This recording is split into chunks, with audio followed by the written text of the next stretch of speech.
No, we don't need that, I don't think. Hello, Brubs.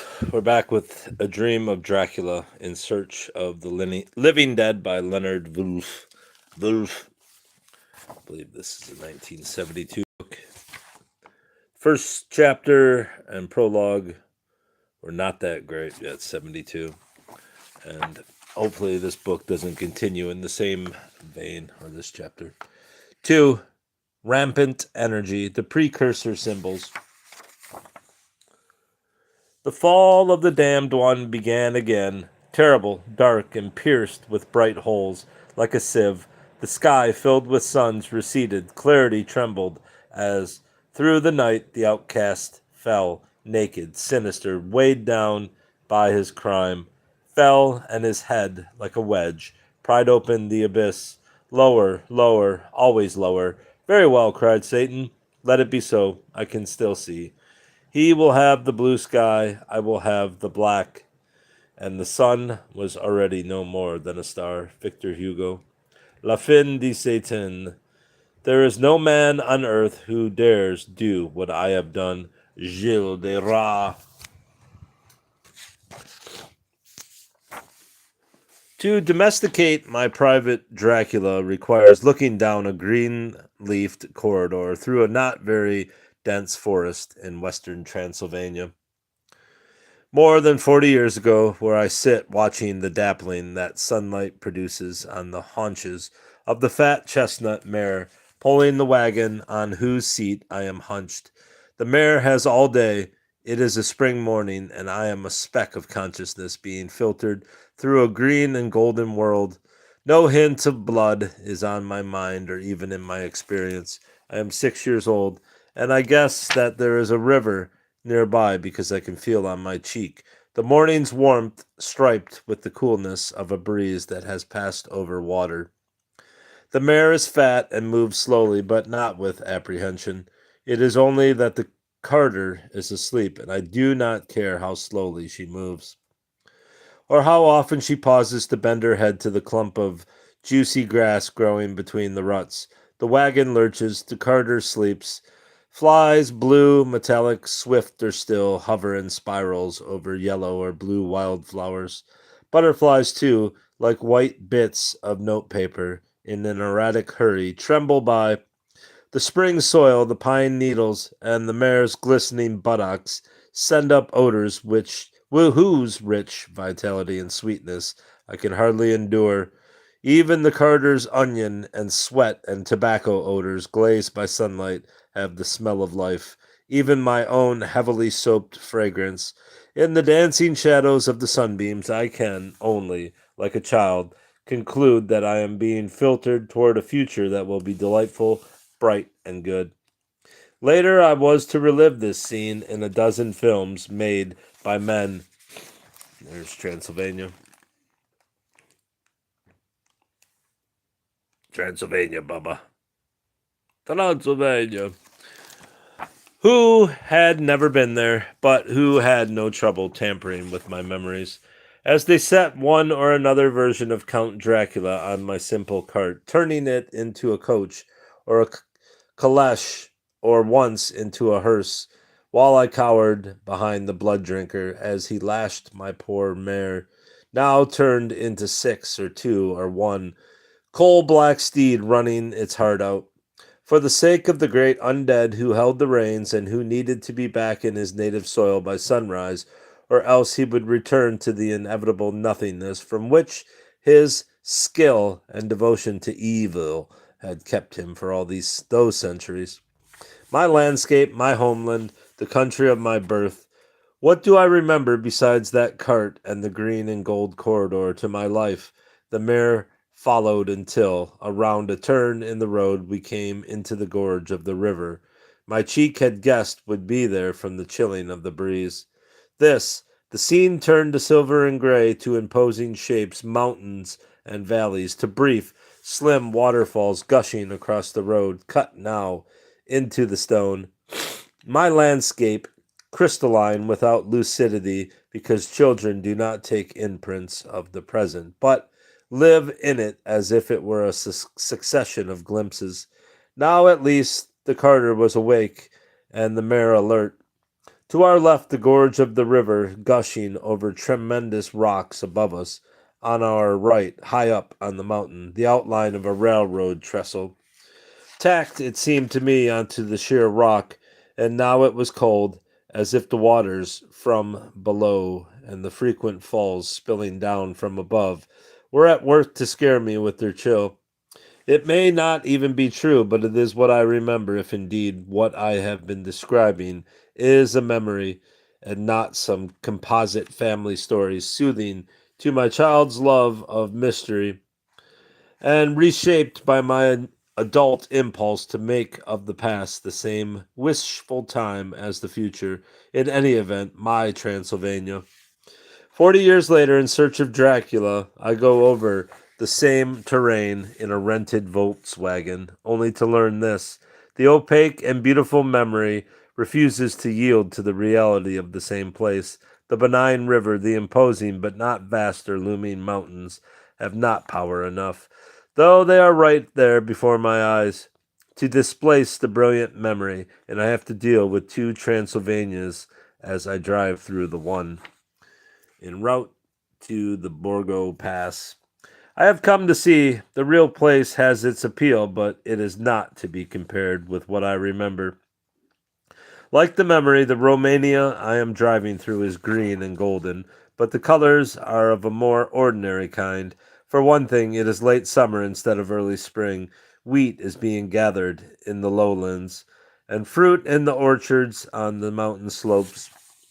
For another, the colors are muted because I drive for days under heavy rain clouds that seem to be following me as I am following the trail Bram Stoker invented for Jonathan Harker to take Dracula's castle.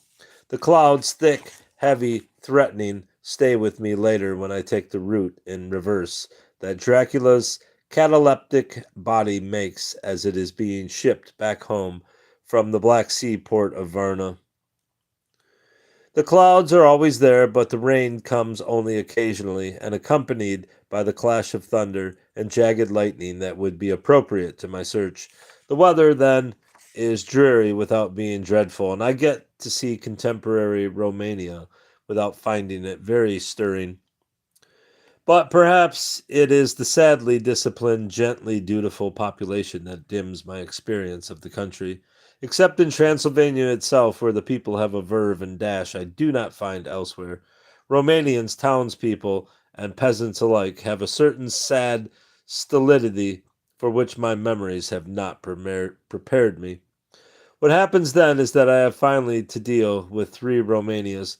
The first is the opaque but lovely one my memories would like to stitch together from my childhood. The second is the softly poignant but not quite dramatic landscape through which I actually drive. And the third is the vast, fierce Gothic scene that Stoker invented. Before us lay a green, sloping land full of forests and woods, with here and there steep hills crowned with clumps of trees or with farmhouses. The blank gable end to the road. What do you got, bruv? There was everywhere a bewildering mass of fruit blossom, apple, plum, pear, cherry, and as we drove by I could see the green grass under the trees spangled with the fallen petals. The road was rugged, but we seemed to fly over it with a feverish haste. Beyond the green, swelling hills of the Mittel land rose mighty slopes of forest up to the lofty steeps of the Carpathians themselves. Right and left of us they towered, with the afternoon sun falling full upon them, and bringing out all the glorious colors of this beautiful range, deep blue and purple in the shadows of the peaks, green and brown where grass and rock mingled, and an endless perspective of jagged rock and pointed crags, till these till these were themselves lost in the distance. Where the snowy peaks rose grandly, here and there seemed mighty rifts in the mountains, though which, as the sun began to sink, we saw now and again the white gleam of falling water. One of my companions touched my arm as we swept round the base of a hill, and opened up the lofty snow-covered peak of a mountain, which seemed, as we wound on our serpentine way, to be right before us. "Look, Istinzek, God's seat," and he crossed himself reverently. It is Stoker's description that takes preeminence in my mind, and I am once again impressed with the way in which a work of the imagination takes on sharper definition even than the idealized memories of childhood, and be can by contrast dim the present experience by attaching what it sees to an important idea. Stoker, who was never here, needed the Transylvania in his mind. He needed a truly dreadful place in which to lodge his toweringly wicked, overwhelmingly lonely count. Utterly unembarrassed by his ignorance, he made his own Transylvania, and because it has symbolic power beyond anything the real place has given me, I prefer it to the one I see. Stoker did not do it, however, without taking thought. Dracula can only be the powerful figure that he is because Stoker knew how much of him was already implicit in the consciousness of the Western experience, and he attached his fiction on the one hand to a certain number of unconscious and age-old psychic realities, and on the other to a real monster with a local habitation and a name.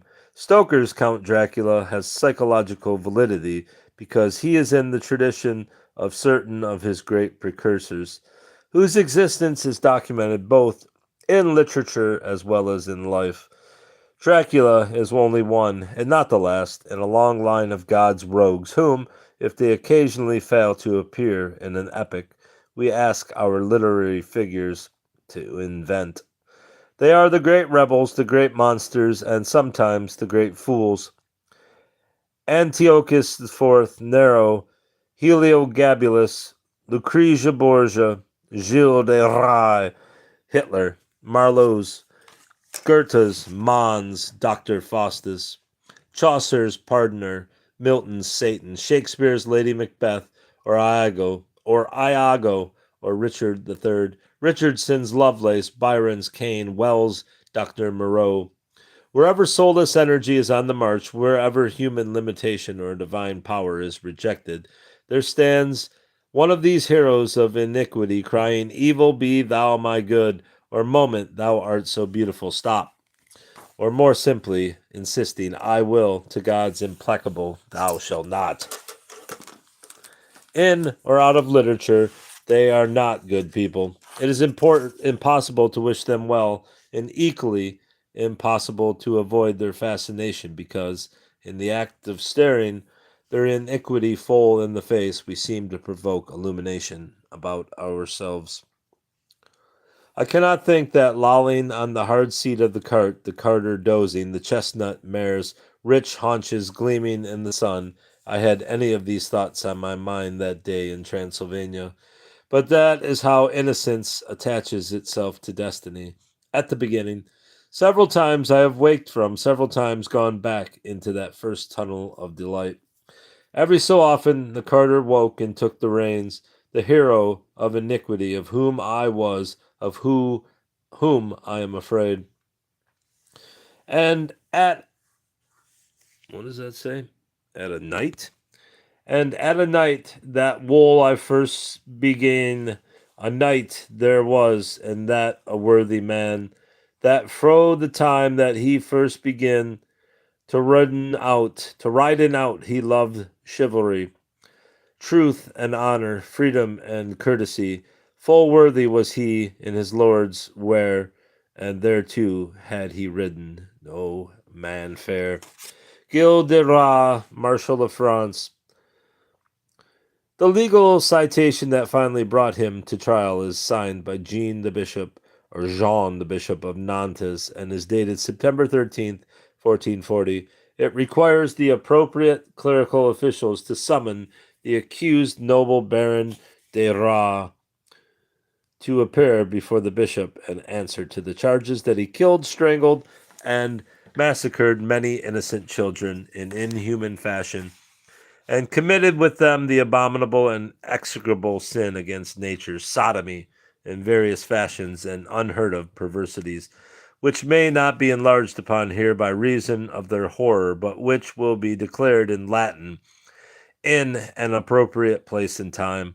The citation goes on to say that the Baron has frequently practiced a horrible evocation of demons, and that he has sacrificed and made offerings to these demons and concluded pacts with them, and has wickedly perpetrated other crimes and sins. The Chevalier Gilles de Ras, if Thomas Mann is right, should be written about in verse, because he obtrudes himself as an example of the demonic, of the religious greatness of the damned, genius as disease, disease as genius, the type of the afflicted and possessed, where saint and criminal become one.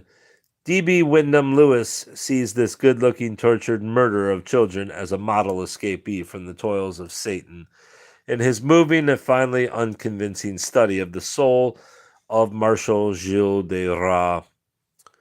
I'm sure I'm saying that name wrong. J.K.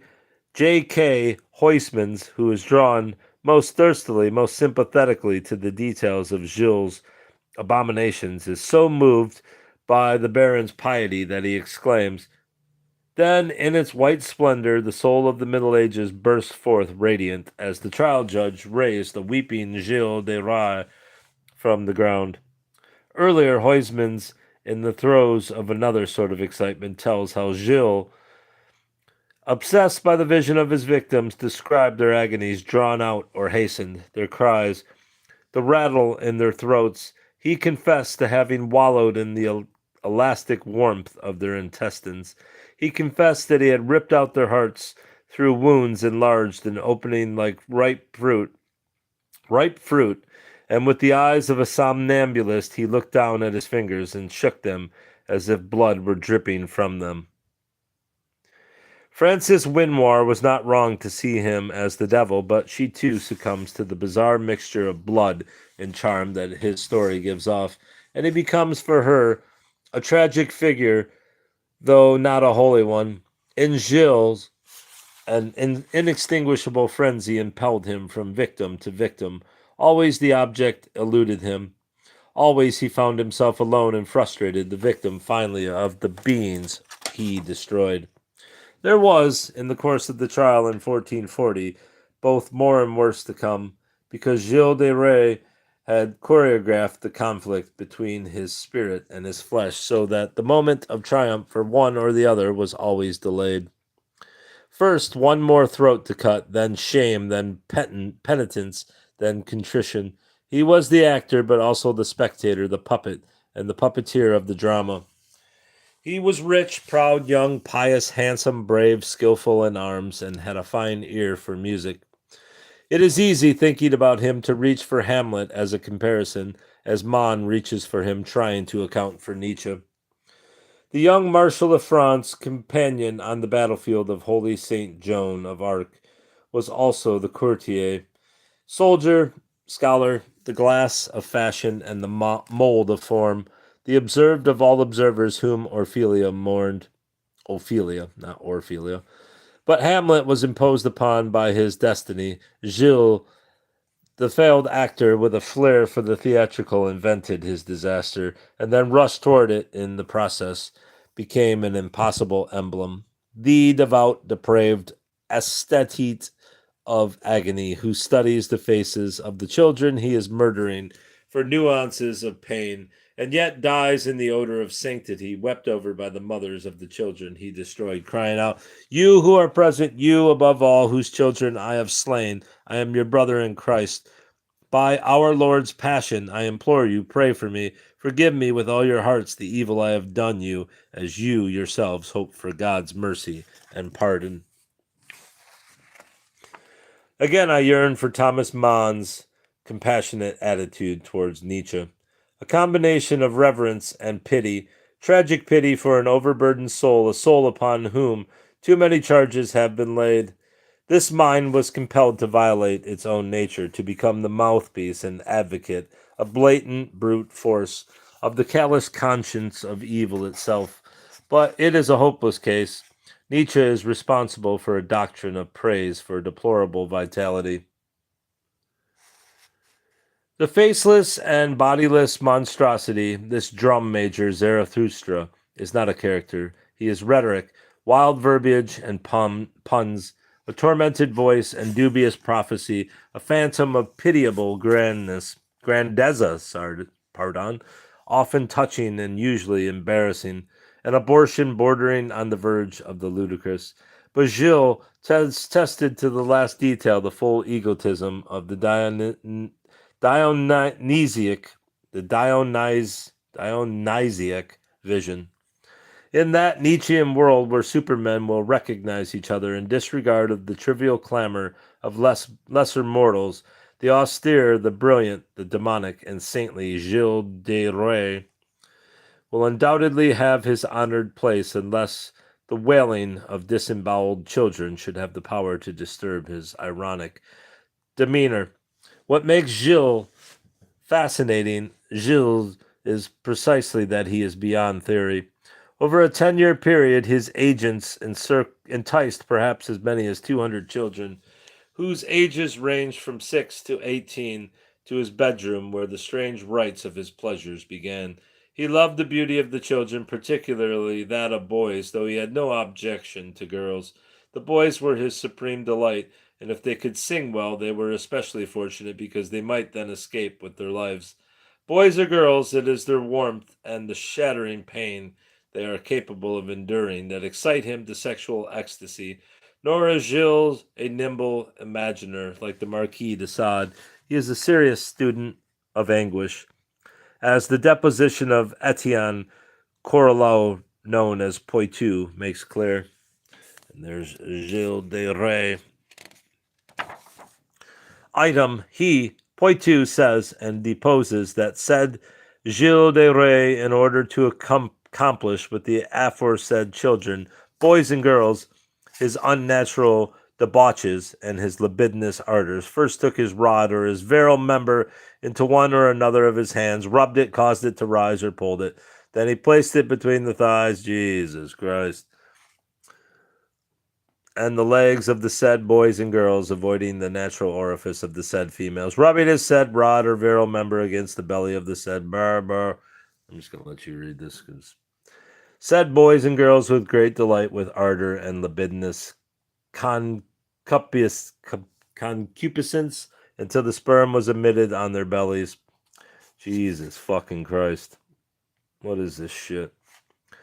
Item, he says and deposes that before perpetrating these debauches on the said boys and girls, in order to prevent their cries and to avoid their being heard, the said Gilles de Rais sometimes hung them with his own hands, sometimes had others hang them by the neck with ropes or cords from a rod or a hook in his chamber. Then he lowered them or caused them to be lowered, comforting them, assuring them that he did not mean to harm or to wound them, that, on the contrary, he was only playing with them, and in this manner he stopped them from crying.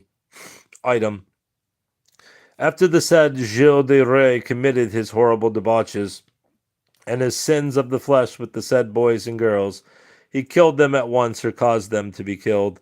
Sometimes they were decapitated, sometimes their throats were cut, sometimes they were dismembered, and sometimes their necks were broken with a cudgel. Item, furthermore, he says and deposes that the said Gilles de Rais sometimes committed his pleasures with the said boys and girls before wounding them, but that was rare. At other times and often it was done after hanging or before other wounds.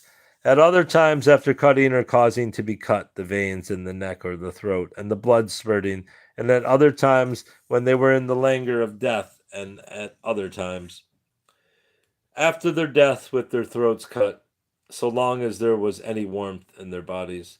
There is, I know, a certain prurience both in reading and in setting down these details, but Gilles de Rais, the handsome, wealthy, cultivated young nobleman, whose dying moments brought floods of tears from the parents of the very children he murdered, is only interesting as he is considered in the foreground of his crimes. If, as Bernard Shaw chooses to do in his play Saint Joan, Gilles is seen merely as a young man who lacks natural joyousness and wears a beard dyed blue, then it is quite easy to ignore him, as Shaw does. In that sensible play, Gilles de Rais has not much more than a walk-on part, and not a very memorable one.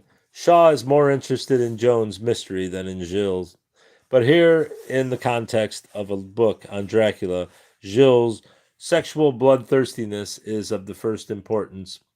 Because he was sane, because he was a devout Christian, because he dealt with the devil, and because he was willing to promise him everything, except his body and soul. Here are four elements, but perhaps they resolve themselves into a single statement. Gilles believed in God and knew he was disobeying him. There was never any question in his lifetime but that the Baron was sane, though his descendants, hoping to set aside the sequestration of his estates, put forward the rather half-hearted plea of mental derangement 20 years after his death. His sanity is important because without it, Gilles becomes only another case history, on a grander scale, no doubt, than the sadly squalid creatures that haunt Kraft Ebbing's Psychopathia Sexualis, those very victims of disordered glands or incompetent minds. Gilles, as his own confession and the voluminous depositions make clear, knew at every step not only what he was doing, but the full wickedness of each unforgivable act. Georges Bataille is precise on this point. Every arrangement for the fête sick took place according to the plan arranged. It was not a response to a movement of passion destined to serve one person's pleasure. The event took place without anguish. For the perpetrators, those children from 7 to 20 years old died with no more history than lambs. Gilles' sanity is important to Wyndham Lewis and to Huysmans, because they see in him a Roman Catholic hero who lived through a singular dark night of the soul until, with the help of an infinitely compassionate church, he was enabled to save his soul from the devil's grasp. I am drawn to this reading because it fits my voyeur's need for orthodoxy. The mystical experience within a framework of order attracts me up to, but never, alas, beyond a point of profound observation. I am drawn by the aesthetic power of the idea of God's infinite mercy, never, never withdrawn even from the most repulsive of repentant sinners. I want to believe that God's compassion is never farther away than the instant after a moment of heartfelt contrition. But in this instance, I think that Lewis and Huysmans and the hundreds of spectators, including the judges who wept as Gilles de Rais went to the gallows, were being taken in by a charlatanry as black as the physical crimes that he committed. As I read the Baron's story, I do not feel the spiritual relief that overwhelms Wyndham Lewis, because Gilles, having descended into Avernus, was nevertheless able to escape the devil's claw. The spectacle of the violent martial baron who had so recently defied and insulted his judges, falling plump on his knees amid the gasps of that huge assembly, weeping and sighing and stretching out his hands to the bishop and the vice inquisitor, does not impress me as a first stirring of remorse. Gilles had already wept before his judges after 2 days of reflection granted to him, and in him sudden shifts of feeling were not new. If Gilles was, as I think, preparing himself to act out a self-serving Christian drama, these bursts of feeling were only necessary scenelets in the larger play, and this one succeeded in getting his excommunication remitted in writing. Theater, then, not contrition, is what he is up to, though contrition before the play is over may enter in. To make my point requires going back a little to May of 1435, when a religion play called The Mystery of the Siege of Orleans began its 8-month run in that city. The play is long, 20,000 verses, and is reputed to be tedious, but that it was a spectacular and a costly performance everyone agrees, and Gilles paid for it all. For the artists who designed the sets, the carpenters who built them, for the tailors who made the costumes, for the musicians, for the actors. In a sense, Gilles paid for the spectators, since the performance and all refreshments from the audience were free. Wyndham Lewis says of the play that the action, requiring a whole day to represent, begins in England on the eve of the Orleans campaign and ends with the delivery of the city by St. Joan.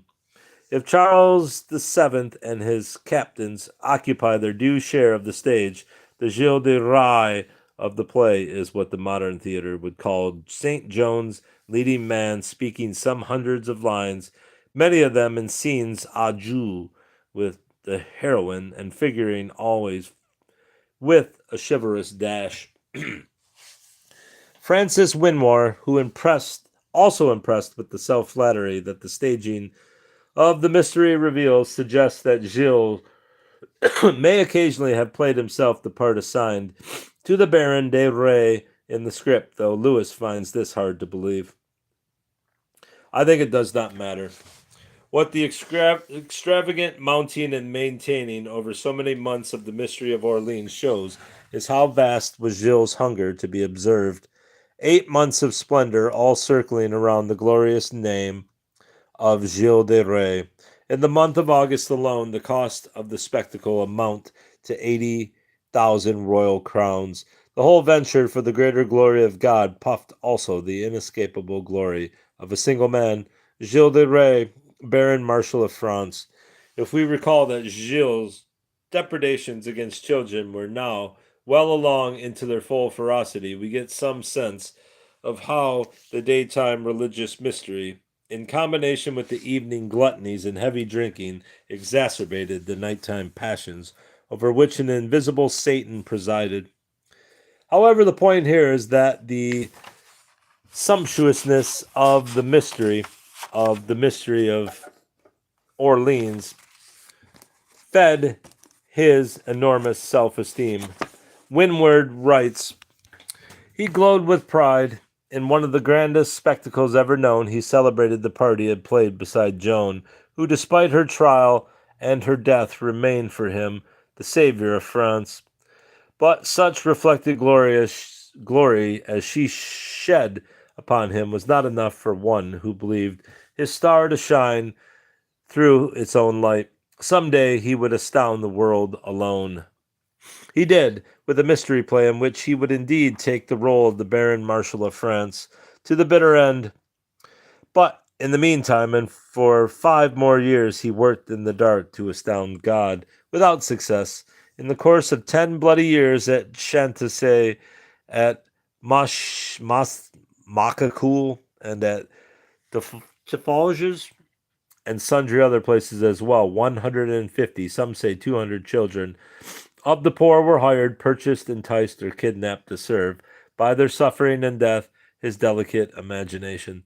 There is a way of seeing those nighttime sacrifices as a long, high-styled tantrum in which the grown-up, but perpetually childish baron, who has everything he wants to play with, chooses to hack away at the limits of the impermissible. All that carved flesh, stopped breath, and eyes gouged out can be seen as a child's frantic message to God, all of them crying, "Stop me," or what is more likely, "Stop me if you dare." Georges Bataille, in his introduction to Le Procès de Gilles de Rais, also urges the infantilism of Gilles de Rais. Jouy insiste "c'est un enfant," but he attaches Gilles' childishness to an affectless quality in him bordering on stupidity, as well as the archetypal memories of infantile cruelties practiced by Gilles' barbarian Germanic ancestors. Interesting as these suggestions are, they seem to me to limit Gilles' range of feeling, which, if I am right, was enormous without being mature. Gilles could feel widely and deeply. Indeed, he was a sensualist of emotion. As the many intricate deaths make clear, the infantilism I see tries to do justice to the full precocity of his situation, which had, in all its rage and frustrated pride, of a brilliant son whose identification with his father is as intense as it is impossible. This was Satan's error before or as he became a fallen angel. Which brings me to murder. Murder as a creative act, or refraining from murder as a creative act. Both are godlike decisions, and godlike Gilles made them, but always his eyes, like that of any other child in a tantrum, looked up to see whether God the Father might, this time at least, be paying attention. For the longest while it must have seemed to Gilles he was not. To shake some recognition from him, he tried again. Mercy, too, is one of God's attributes, so this time, using mercy as an aphrodisiac, Gilles tempted him, and so we see him first hanging the children, then lowering them, then unbinding the cords, then caressing them, whispering assurances that he did not really mean to hurt them, hushing them softly, softly, gently, until as they subsided in his arms, he drew his knife deeply across their throats. We have then an insatiable ego, an infantile relationship to God, unlimited financial resources, and the unhindered opportunities open to a nobleman drawn together in the making of a theater piece. No doubt in the course of the 10 years that passed before he was stopped, the orgies of blood and semen were a sort of closet drama whose real audience was an impassive God.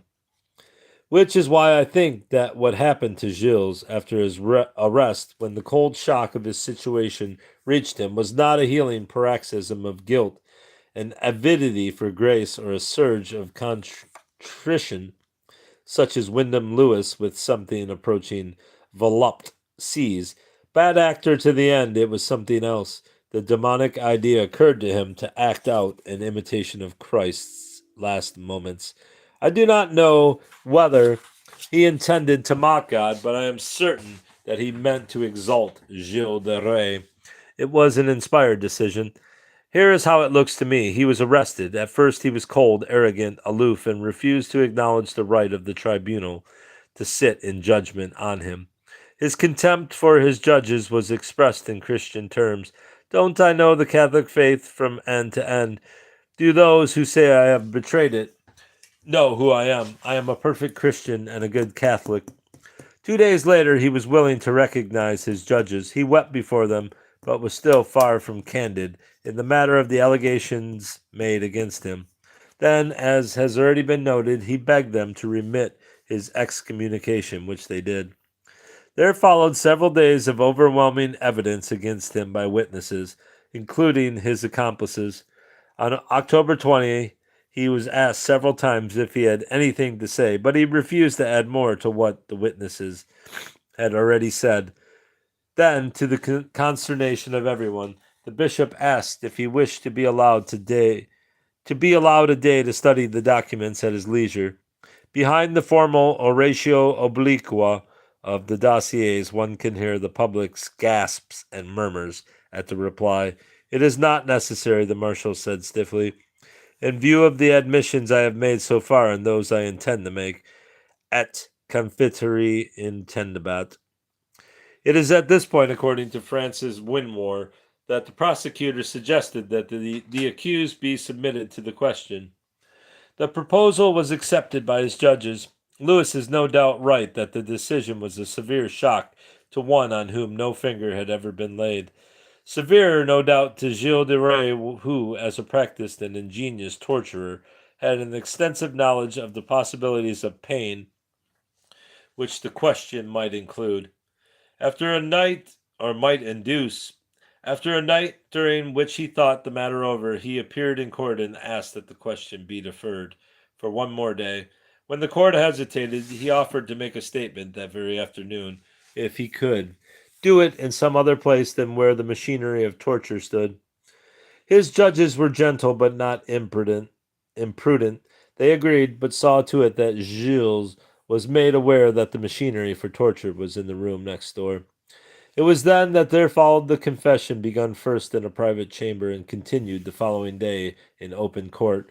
It was an incredible outpouring, a staggering performance. Gilles wept frequently. He was passionate, self-denouncing, grief-stricken, but always he was on stage. Winmore says, yet even in the sackcloth of repentance, Gilles, the would-be actor, must give an excessive performance. He told all with a scalding intensity, as if he were determined that no one in the courtroom should have a profounder appreciation of his loathsomeness than himself. The swarm of his dreadful achievements pullulated into the courtroom until the particulars became so achingly rude that one of his judges left his place to draw a curtain over a portrait of Christ that hung there, an unnecessary act of delicacy, since Christ had not only foreseen, he had foresuffered and forgiven all. But such forgiveness must, I think, be reserved only to God, whose imperative to pity is part of his definition. If compassion is possible in the presence of that confession, I choose to give it first to the victims. Moreover, as an act of theater criticism, I deny the power of Gilles's performance, though women in his audience wept to hear him. They wept, as one still wants to weep, in miserable terror of him and for what his existence implied, about the depth of the fall of man. The performance, no doubt, was meant to depict the diseased soul grasping after spiritual health. But what reaches me is a bad mixture of the two kinds of theater Gilles adored. Burlesque and religious drama. The clown as saint may be possible, but the torturer as martyr, even as Christ? There is a simpler reading of his case. Gilles de Rais, when he first heard the words, the question went into a funk whose depth, perhaps, only a nobleman could gauge, who had employed his absolute powers only to find that they had dropped him into an abyss. He was scared stiff of torture, absolutely petrified. It was then that a sad but consoling idea occurred to him. He would save himself from the water and the funnel and the rack. He would confess, he would die, he would confess everything, everything, everything. The kisses, the disembowelments, the decapitations, a confession would keep him from the dreaded question. So far, then, his idea served the burlesque, but Gilles, who had dabbled in the demonic without success, now saw an opportunity to achieve or else to imitate the divine, and so the second part of his idea emerged. The murdered children were to stretch behind him like pitiful milestones marking the road he had trod on the way to his salvation. Hence the extraordinary religious thrashing about the entangles, the confession, and had entangled his life. He had known for years nights of scabrous intoxication, dawns when remorse was his hangover. He had spoken of monastic vows, preemptive pilgrimages, only to plunge into a saturnalia of sadism, murder, and sacrilege that left him spent, a vampire husk that bore only the shape of man. The last act was to be the best. He would be led out, the great, the noble, the supremely wicked Marshal of France. On either side of him would walk his henchmen, condemned to the gallows like himself. Like the thieves who were crucified with Christ, standing under the gibbet, he would die. He would, with the multitude that would surely come to see him die, sing the De Profundis in a voice louder than all the rest.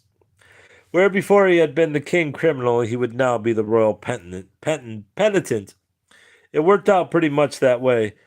Griart and Poitou, the henchmen who were to be hanged with him, did walk with him in the not very long procession from the chateau to the place of the execution on high ground on the outskirts of Nantes. The procession itself was in accordance with the pious wish of the Marshal Baron Gilles de Rais, and there were thousands of devoted witnesses of his last pilgrimage to glory. The meadow was packed with practically the whole population of Nantes and many hundreds more. Again, because he had asked it as a boon, he was granted the chance to be on stage front and center. He would be the first to die because he wished his death to serve in the pious instruction of his fellow criminals. Under the gallows he turned and urged them to thank God with him for a manifest sign of his love, and to preserve in prayer for but a little while. Do not let slip that glory which awaits you and which will never fail. Then he was on his knees praying again, inspiring the multitude to pray. He stood still praying until it came time to mount higher once more. This time he was seated on a stool, his hands tied and the noose slipped over his neck, in a nice bit of stage business which he probably had no time to appreciate. The faggots at his feet were lighted just as the stool was snatched away from under him. The flames leaped up, the rope twitched, and the piece de theatre was accomplished. Was it a persuasive performance? For many, then as now, it was. D.B. Wyndham Lewis is quite overcome by it. It was. D.B. Wyndham Lewis is quite overcome by it. So much so that, having chronicled faithfully the Baron's achievements, Lewis closes his remarkable book with an audacious farewell. His biographer here takes leave of him with that salute due to a soldier, a victor, perhaps already a citizen of paradise. It is not for me to say that God did not take the monster to his bosom, but I prefer to suppose that he did not. I choose to think that God is more perspicacious than Lewis imagines. Huysman tells us, vampirism satisfied him for months. He pollutes dead children, appeasing the fever of his desires in the blood-smeared chill of the tomb. He even goes so far one day when his supply of children is exhausted as to disembowel a pregnant woman and sport with the fetus. God is not mocked, and like any good theater critic, he will have noticed that it was a glimpse of the machinery of the question that produced both the confession and the high-style humility of Gilles' last days. Moreover, there are always the children to consider. In God's attentive ear, surely their voices must ring more persuasively than the hoarse, passionate, compelled declamations of the beautiful, blue-eyed Gilles. Autumn in California before the coming of the rains has a golden suspendedness to it in October. It is a time between real seasons when summer cannot be counted on with its gleaming fullness, nor true fall with its signs of the passing of the year. There is in October, as I drive over the Altamont Pass, a haze of fake immortality over the landscape. Gold and green are still the pervading colors, but there is a listless beauty on the hills and in the woods that feels like une morne tristesse, as if one were trapped forever before a screen on which there gleamed, however lovely, a Kodachrome rendering of the October world. The beauty of the scene is not in question, only it is pervaded with fatigue. The green and the gold and the sweet curves of the hills have in them, in addition to their natural charms, a certain quality of waiting, as if a maturely lovely woman had turned in mock surprise toward a photographer only to find that he was not there, and she continued to hold the pose, and he did not come and did not come, but she waited, at first demurely, then patiently, then impatiently, and finally with resignation, until when finally he did show up, though her first loveliness was still there, it was now tinged with perhaps poisoned by time. There is a certain creepiness around anything in this life that seems to be imitating immortality. It is reassuring for the summer's green leaves to yield their autumn colors, for them in turn to fall, making of the denuded branches bare ruined choirs where late the sweet birds sang. Then the grip of the winter, the cold nights, the harsh days, and the annual expectation of spring, when April, with its sweet showers, will pierce the drought of March to the root. Then summer, making its music in the bee-loud glade. It is a consoling cycle that has in it the still sad music of humanity. Let anyone evade or even seem to evade that healing rhythm, and we sense him as no longer one of us. As Tennyson lets us know in Tithonus's crooning lament, the woods decay and fall. The vapors weep their burden to the ground. Man comes and tills the field and lies beneath. And after many a summer dies the swan. Me, only cruelly, immortality consumes. I did not know that after many a summer dies the swan was a Tennyson line. It's also the title of a very good book by Aldous Huxley. One of the few books by Huxley that I actually like. Anyway, Tithonus, who loved by Aurora, the goddess of dawn, asked for the gift of everlasting life, and was granted his wish, but in excess of life, as might have been expected, proved a tragic burden, because, not being a god, he neglected to ask also for eternal youth, so that Aurora's gift did worse than kill him, it preserved him while his flesh declined. The woods decay, and Tithonus does not die. He becomes a perfect image of infinite impotence, and desiring mind, all desiring mind with flesh perpetually incompetent to obey. And so he cries, "Let me go, take back thy gift. Why should a man desire in any way to vary from the kindly race of men, or pass beyond the goal of ordinance, where all should pause, as is most meet for all?" In the myth, though not in Tennyson's poem, his plea is heard, and the crumbling but undying old man is changed into a grasshopper, whose long stridulations deepen my night with coincidence here in Colombia, in California's mother lode country. Unlike Tennyson, the grasshoppers have no musical intelligence, but strike proudly their single note and then, in their millions, hold it. If my ear follows the sound, hoping to find a melody, I am disappointed. But when the frogs in a nearby pond join in with their croaking and the diesel trucks roar by, I do finally hear a music as articulate as it is inane, and with fresh energy. I can turn my attention to monstrous immortality. Dracula is from the moment that we meet him in Bram Stoker's novel a dry horror, which is a way of saying that he is intelligent, evil, unlike the wet, slime covered things that slide through our instinctive dreams. Later, I will make much of this distinction. For the moment, I want to focus on the first impression that he makes. On that evening in the Transylvanian nobleman's castle, when Jonathan Harker, the young solicitor's clerk from London, has leisure to examine his host. Within stood a tall old man, clean shaven save for a long white mustache, and clad in black from head to foot, without a single speck of color about him anywhere. His face was a very strong, aquiline, with high bridge of the thin nose, and peculiarly, I can't say that word anymore.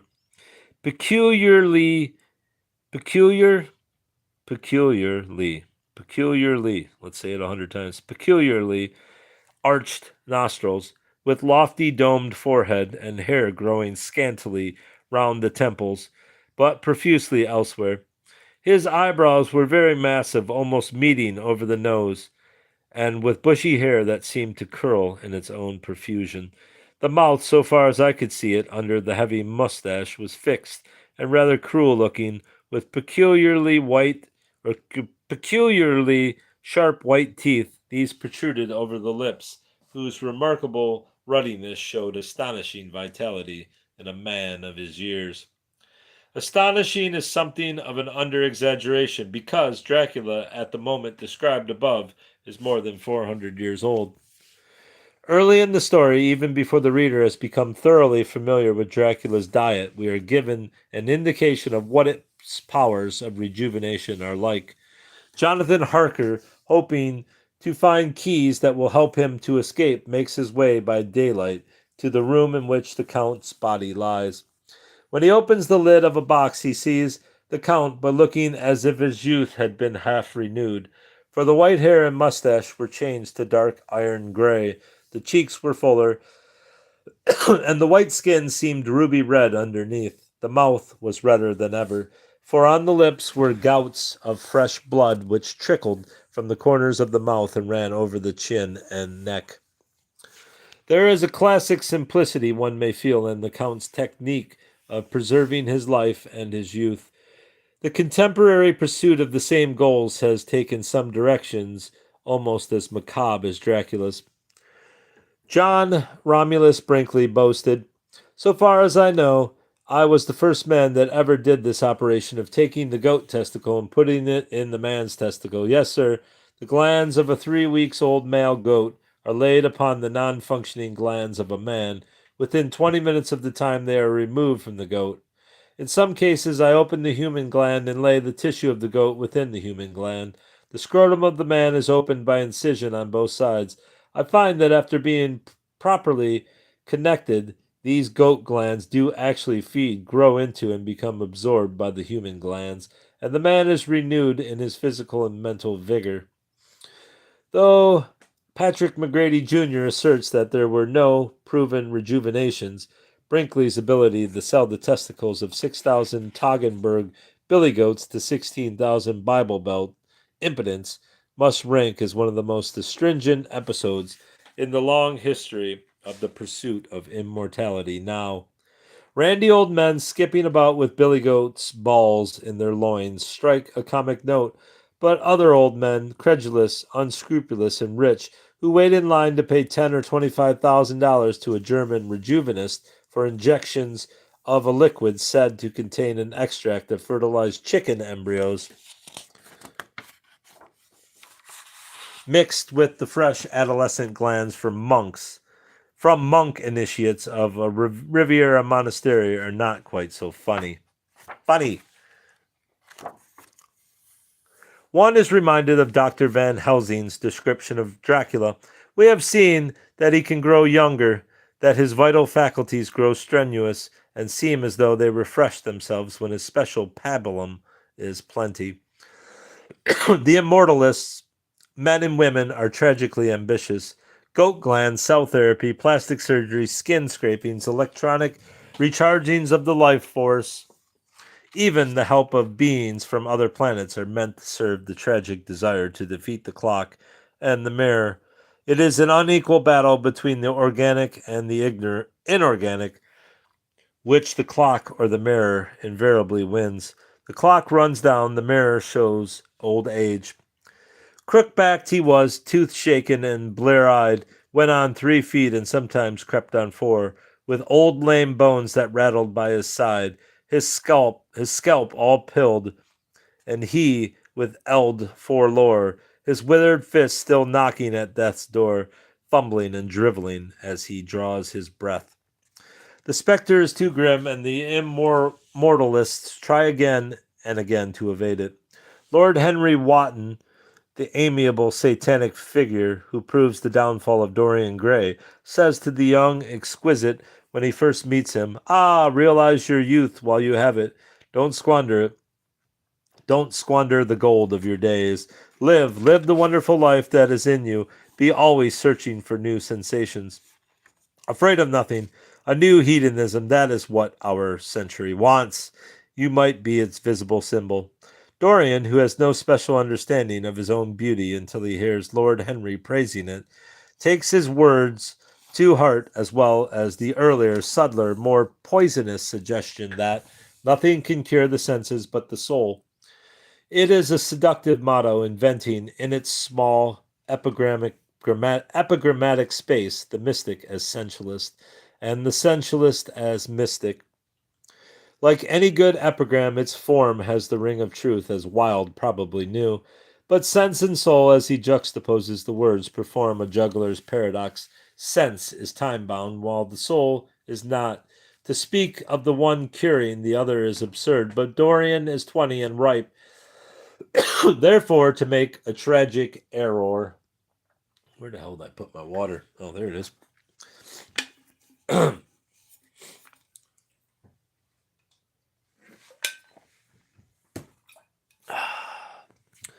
Dorian acts on Wotton's, is it Wotton or Wotan? I'm going to say Wotton's. Wotton's theories, and while the splendid picture of himself rots and suppurates in a London attic, keeping a meticulous record of Dorian's depravities, Dorian's face stays fresh and beautiful and young, but stopping the clock, outwitting the mirror, has to be paid for, and Dorian grows, in Wilde's fiction, into a consumer of other people's lives, leaving behind him a trail of suicides, bankruptcies, divorces, unamendable scandals, and a single murder, until pitilessly accused by the picture in the attic, he gets his revenge on the picture and himself. In a penitential rage, he stabs the canvas in which the years of his debauches glow. What the servants and the police find on the attic floor is a dead man in evening dress with a knife in his heart. He was withered, wrinkled, loathsome of visage. Looking down at the wreck of the creature that was recognized with difficulty as Dorian Gray was the portrait, as beautiful, as brilliant as the day on which it was painted. Immortality this side of the grave is full of risks that mortals seem only too ready to take. Whatever philosophy, religion, and aesthetics tell us about the healing relationship between life and death, the temptation is inordinately sweet to cling to the one and avoid the other. Given what seems to be the opportunity to choose, there are always those who are willing to settle for a permanent here and now. Perhaps no imagined immortalist has ever had quite the unbelievable radiance of Rider Haggard's She, a book that dazzled the world just 10 years before Bram Stoker put his pen to paper to produce Dracula. Young, in his essay Psychology and Literature, includes She in a list of visionary. Oh, my cup's in the way of the light. Young, in his essay Psychology and Literature, includes She in a list of visionary works whose characteristics he develops as follows. The profound difference between the first and second parts of Faust marks the difference between the psychological and the visionary modes of artistic creation. The latter reverses all the conditions of the former. The experience that furnishes the material for artistic expression is no longer familiar. It is a strange something that derives its existence from the hinterland of man's mind, that suggests the abyss of time separating us from pre-human ages, or evokes a superhuman world of contrasting light and darkness. It is a primordial experience which surpasses man's understanding, and to which he is therefore in danger of succumbing. The value and the force of the experience are given by its enormity. It arises from timeless depths. It is foreign and cold, many-sided, demonic, and grotesque. A grimly ridiculous sample of the eternal chaos. A crimen laissez majestatis humanae, to use Nietzsche's words. It bursts asunder our human standards of value and aesthetic form.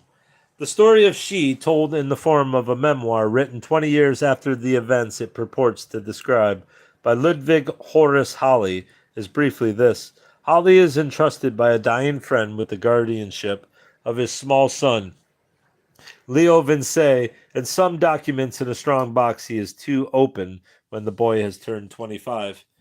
At that time, Leo and Holly read the documents and learn that Leo is descended from an ancient Egyptian family, particularly from one Callicratus, a priest of Isis who abandoned his duties for the love of a princess named Amenartis. The two took refuge in Central Africa among a tribe ruled over by a mysterious white queen who killed Callicratus in an access of jealous rage. Amenartis escaped to give birth to Callicratus' son. The documents Leo and Holly read call upon Amenartis' descendants to send someone back to avenge Callicratus' death, and Leo, tall, beautiful, and blonde, accepts this command from the past.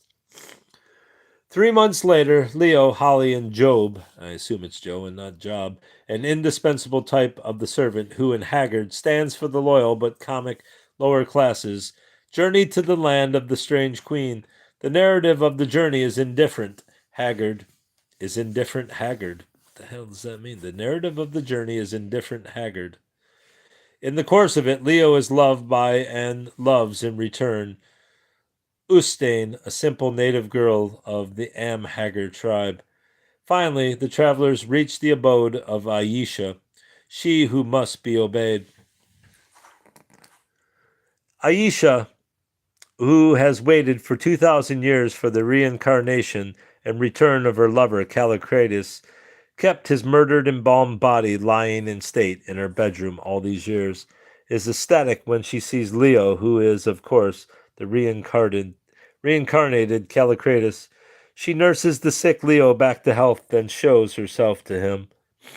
He promptly falls in love with her. Meanwhile, she, to protect her newfound happiness, destroys the intrusive Ustane, who, though only a lowly Amhagar girl, refuses to give Leo up without a fight. The queen then offers Leo the gift of herself and immortality. Leo, whose eyes are dazzled by her indescribable loveliness, accepts what is offered. Holly, too, falls in love with her, but accepts his reality with bluff stoicism. He is ugly but brilliant. He comforts himself with the knowledge that intellectually he is more nearly Aisha's equal, but The three of them go off to the secret cave to the mountain where the immortalizing fire burns, and there, in a splendid scene, Aisha, to reassure a faint-hearted Leo that the sacred fire will not harm him, steps into the midst of the awful flames from which she emerges unburnt, but suddenly mortal. Before their horrified eyes, the near goddess, who has endured the most devastating loneliness for the sake of love for more than 2,000 years, turns into the ancient woman that she is. She wrinkles, crumples, collapses, withers, and shrinks. Holly writes,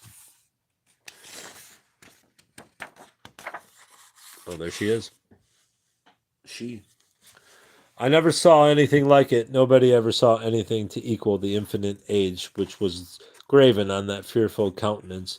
No bigger now than that of a 2 months' child, though the skull retained its same size, and let all men pray they never shall, if they wish to keep their reason. What makes she work as fiction is the unconsciousness which Haggard fuses the energy of necrophilia, the passion for immortality, and a frightened man's awe of the feminine principle into the overwhelming figure of Aisha. She who must be obeyed lives in the city of the dead, and necrophilia is the secret lust that permeates the fiction. In the caves of Aisha's city, life is mimicked by embalmed corpses. There, robed in white, down which her blue-black hair was streaming, she slept her last long sleep, and on her arm, its face pressed against her breast, there lay a little babe. So sweet was the sight, although so awful that, I confess it without shame, I could scarcely withhold my tears. And death is the sweet word that whispers through all the caverns she inhabits.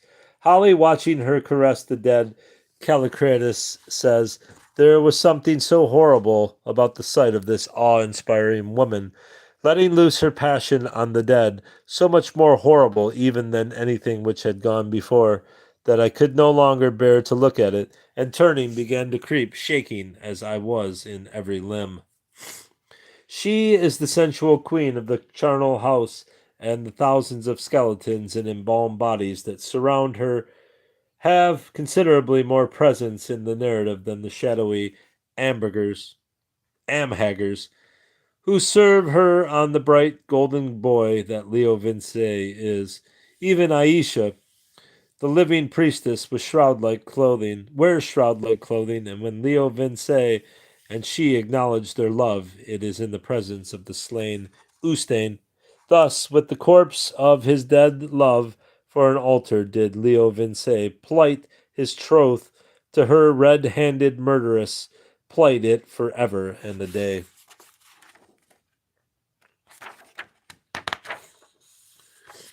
Leo, for all his golden-haired beauty, is a ninny compared with her.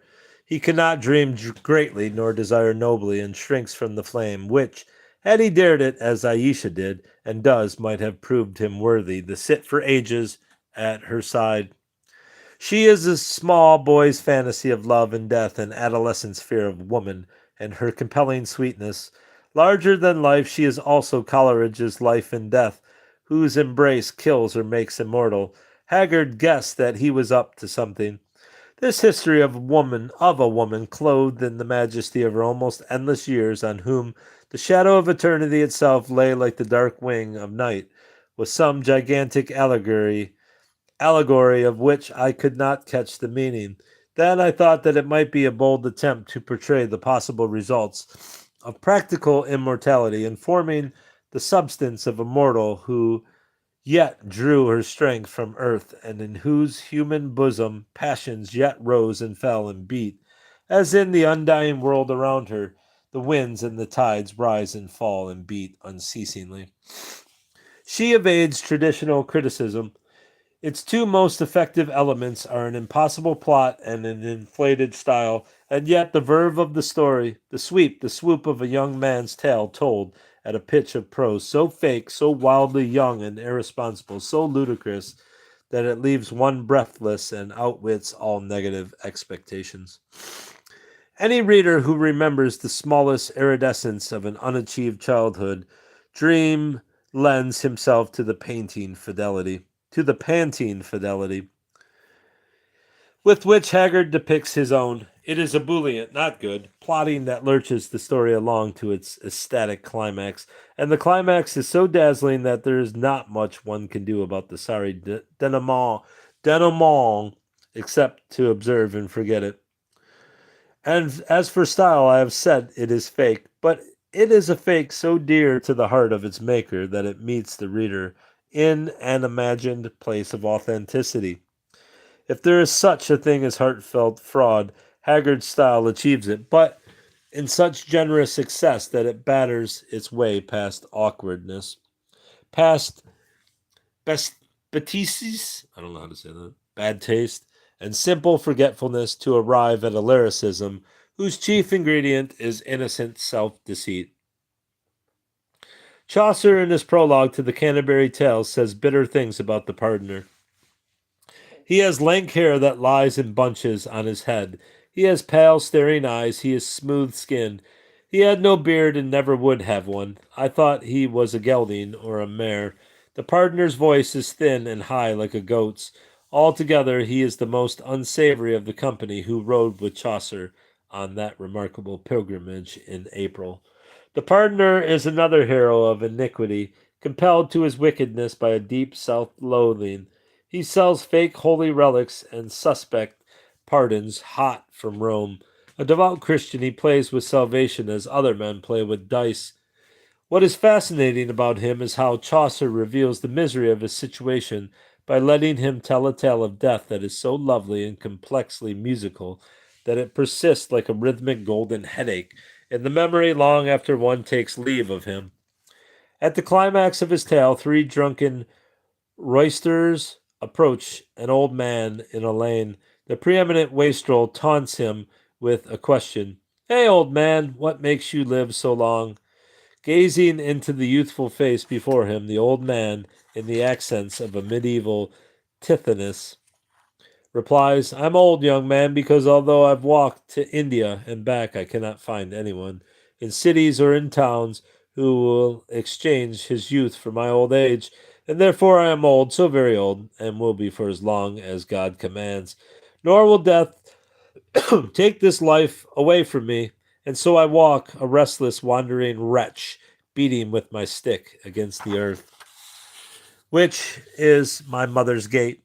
Always my cry is, Mother, let me in. Oh, mother, see me, how I dwindle, flesh and blood and skin. The young man, unabashed, demands to know where he and his companions can find that traitor Death, who has been killing all our friends. Gently, the old man points the way. Luckier than he has been, they find what they are looking for under an oak tree, down a crooked way. I mean, it's an interesting book, but that chapter was better, but it's still not really about Dracula. And we're, 75 pages in of a 300-page book. So we're a quarter of the way through, and this son of a bitch hasn't really told us anything. All right, that's all, bruv. Goodbye.